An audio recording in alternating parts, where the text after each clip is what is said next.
All right, guys, we're going to do issue number 7 of Transformers from Skybound Image, and this time with artist Jorge Corona, who I must say is really, really good. I was surprised. Cover by Danny Warren Johnson, story by Mike Spicer. This is a very good book. This is a very good series. I'm so glad I, discovered this series because I was never interested in IDW Transformers. This one, man, I'm 100% on board. It's good. So we have another banger here. I'm going to show you what this is all about. So let's dive in. So here on Cybertron, now I'm not sure if this is in the now or in the past. I believe it's present time. We have Cup here.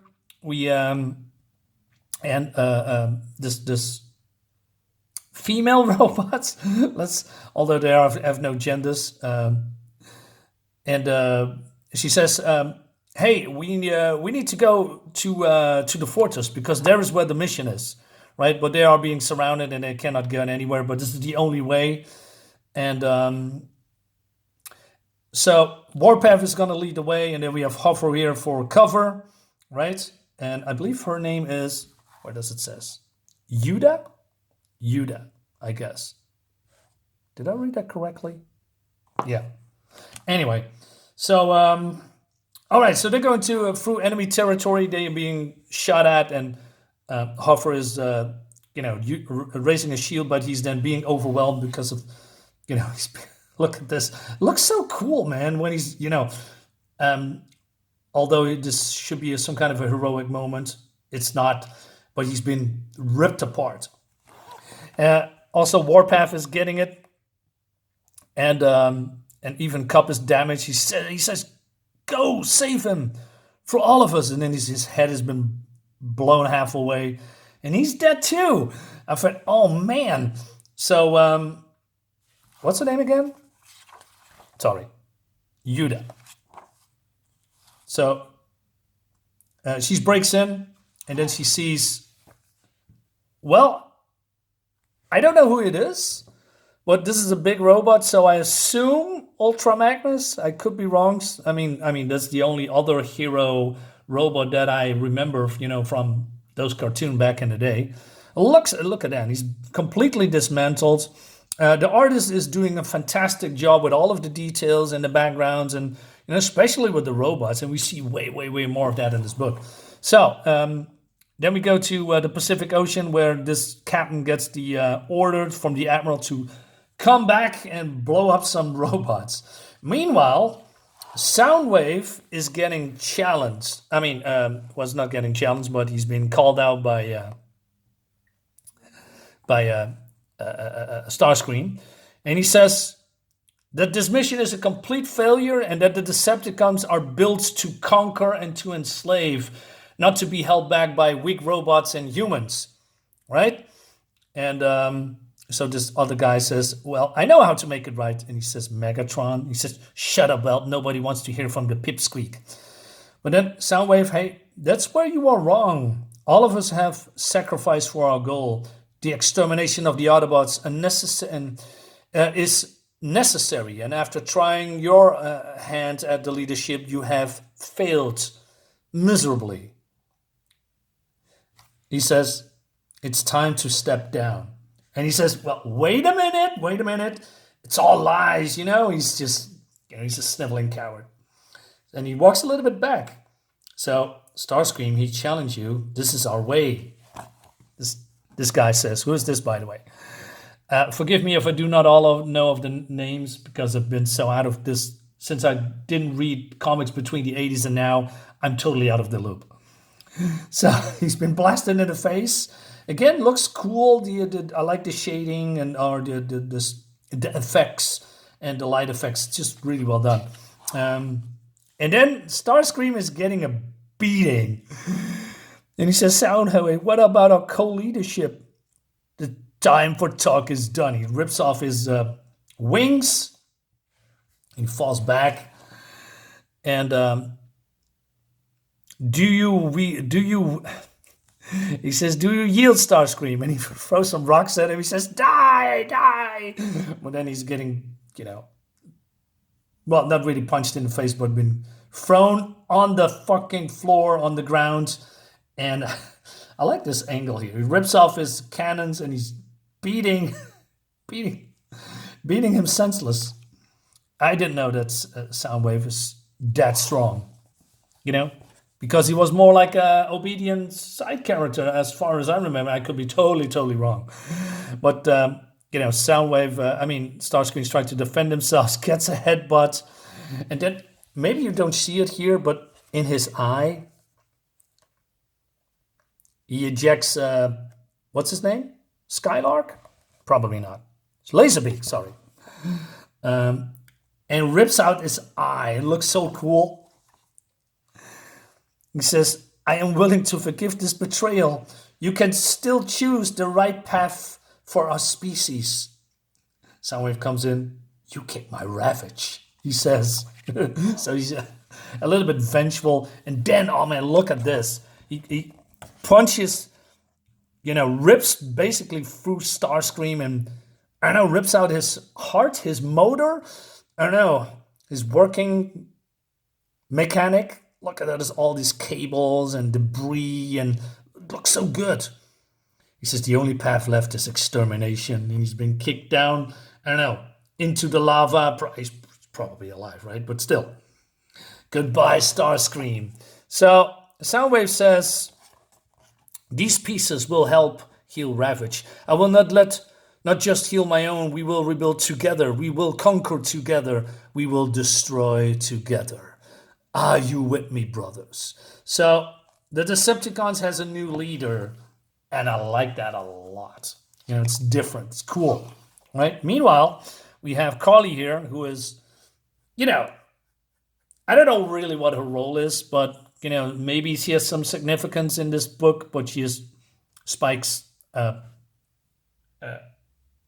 girlfriend, maybe, and she's trying to defend himself for all of what's happened, and she says, our season comes, and he says, hey, what are you doing? What it looks like, training. And so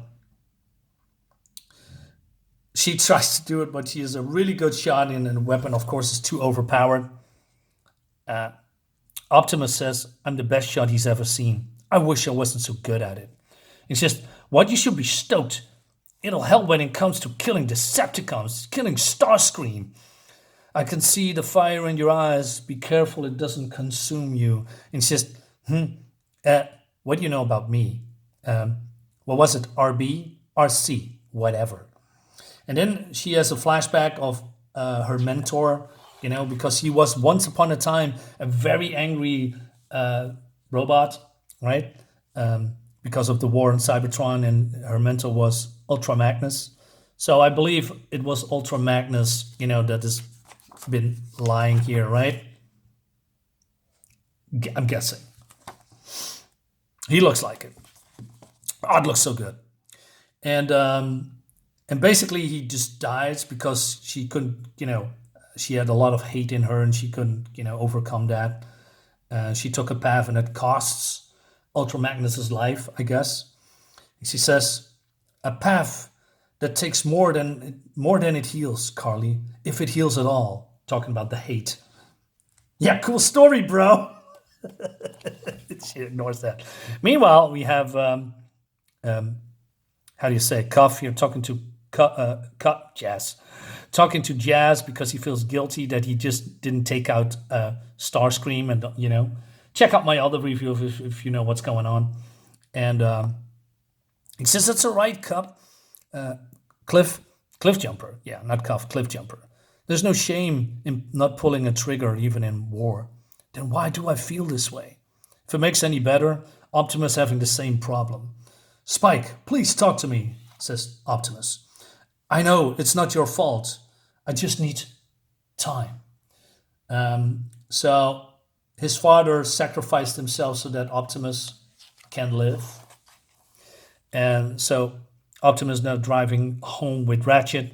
But then he suddenly gets a flashback and he sees that he's holding a baby. And he is just so startled with that, he just slips and just almost crashes into a tree. He says, what happened, says Ratchet. I don't know. Come on, Optimus, we're going to get you home. So what I think this is that since Spike's father, has sacrificed himself, that he's now seeing the memory of Spike's father in his head. Just a guess. I haven't read the other issues, by the way. Meanwhile, we then go to I just blanked. The spaceship that they come with. I know it, the Ark, right? So RC says, and Jazz says, "Hey, why haven't repaired the other robots?" Talking to Wheeljack, but it seems that because Starscream has repaired Teletran 1 and used the damaged robot Skywarp to activate Teletran's abilities, right? But since Skywarp is still somewhat alive, he just blocks all communications and working equipment, so he can do nothing. And it seems that Wheeljack is missing his legs, right? And he says he's locking me out of the repair system. It means I only have to repair each one of us manually, which is taking a lifetime. I'm just fixing Ratchet's legs. I think only part of himself is in there. They fried him pretty good. So they shut him off, right? He says, "Well, what do we do now? We have to find the Decepticons. We need backup. I can still fix us up. I just take a longer. It takes just a little bit longer to figure out a workaround." But then Optimus comes in. He says, "Please do make hurry. We have the upper hand. Make no mistake. Our initiative will not last long as the Decepticon reigns freely over this beautiful Earth. And that's the case. We need a way to find them. Some sort of vehicle to get us a bird's eye view. I have a plan for that. Steel yourself, Decepticons. We are coming for you." All right, so so the Cybertronians, Autobots is going on the offense, and I like that very much. Like I said, the Image Skybound, it's really good. It's really good. I don't know what to say anymore because I have said it all in all of the previous issues. These are the covers, by the way, from this issue. This is a banger. This is a really good series. If you want to jump in, there's trade paperbacks. You can probably get still some floppies, from the beginning. Highly recommended. Guys, let me know in the comments what you think about this. I see you next time. Bye-bye.